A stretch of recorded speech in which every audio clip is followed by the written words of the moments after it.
গত ২৪ এপ্রিল কলকাতার জিঞ্জিরা বাজার এলাকায় দীপান্বিতা সরকার নামে এক তরুণীর আইফোন 14 প্লাস মোবাইল ফোন ছিনতাই হয়। পরদিন সেখানকার মহেশতলা থানায় জিডি করেন। কয়েকদিন পর ট্র্যাকিংয়ে মোবাইলটি বাংলাদেশের চট্টগ্রামে চালু হয়েছে দেখতে পেয়ে সিএমপির গোয়েন্দা বিভাগকে জিডির কপি পাঠান। ২.৫ মাস পর মোবাইল ফিরে পেয়ে বিস্মিত তিনি। ফাইনালি মোবাইলটা উদ্ধার হয়েছে। তো আমি চট্টগ্রাম পুলিশের সহায়তায় মোবাইলটা আমি পেয়েছি আলটিমেটলি হাতে। আমার মোবাইলটা গেছিল এপ্রিলে আর ফিরে পেলাম হচ্ছে গিয়ে জুলাইয়ে। তো মানে আমি বলে বোঝাতে পারবো না আমি কতখানি কৃতজ্ঞ চট্টগ্রাম মেট্রোপলিটন পুলিশের কাছে, যাদের কাছে মোবাইলটা চলে গেছিল, যেটা চক্রের কাছে। ওরা আমার আইক্লাউড ফাঁস করে দেওয়ার চেষ্টা করেছিল, আমার কাছে নোটিফিকেশন আসতো সমস্তই।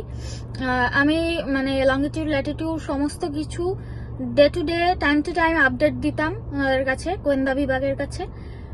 তো আলটিমেটলি এটা আমি পেয়েছি, আমি বলে বোঝাতে পারবো না আমি কতখানি উপকৃত। উদ্ধার অভিযান চালানো গোয়েন্দা পুলিশ জানায়, প্রযুক্তির সহায়তায় তারা চট্টগ্রামে নিউ মার্কেটের বিপরীতে জলসা মার্কেটের একটি দোকানে ফোনটির অবস্থান শনাক্ত করেন। চিহ্নিত করেন চোরাই মোবাইল বেচাকেনা চক্রের 4 জনকে। ট্র্যাকিংয়ে ধরা পড়ার বিষয়টি আঁচ করতে পেরে একজনের মাধ্যমে মোবাইলটি নিজেরাই গোয়েন্দাদের কাছে পাঠিয়ে দিয়ে দোকান বন্ধ করে পালায় চক্রের সদস্যরা।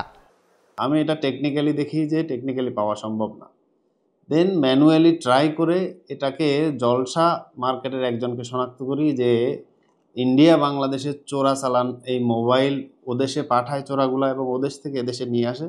এরকম একজনকে শনাক্ত করি। শনাক্ত করতে প্রায় 5-6 দিন সময় লাগে। এই সময় হয়তো আমার গতিবিধিতে সে বুঝতে পেরে যেদিনে অভিযান করব এই দিনে সে মোবাইলটা সে রেখে সে পালিয়ে যায়। অদ্যাবধি তার দোকান বন্ধ আছে, সে পলাতক আছে।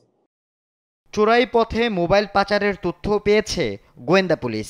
চট্টগ্রাম শহরে প্রায় 4-5 জনের একটা সিন্ডিকেট আছে, প্রত্যেকেই আলাদা। কলকাতা সহ বিভিন্ন স্টেট থেকে এই সীমান্ত হয়ে সব চোরা মোবাইল আমাদের চট্টগ্রামে আসে এবং এই চট্টগ্রামের সারা বাংলাদেশের বিভিন্ন দামি ফোনগুলো একত্রিত হয়ে এই সিন্ডিকেটের মাধ্যম দিয়েই ইন্ডিয়াতে পৌঁছে যায়। আল আমিন শিকদার, যমুনা নিউজ।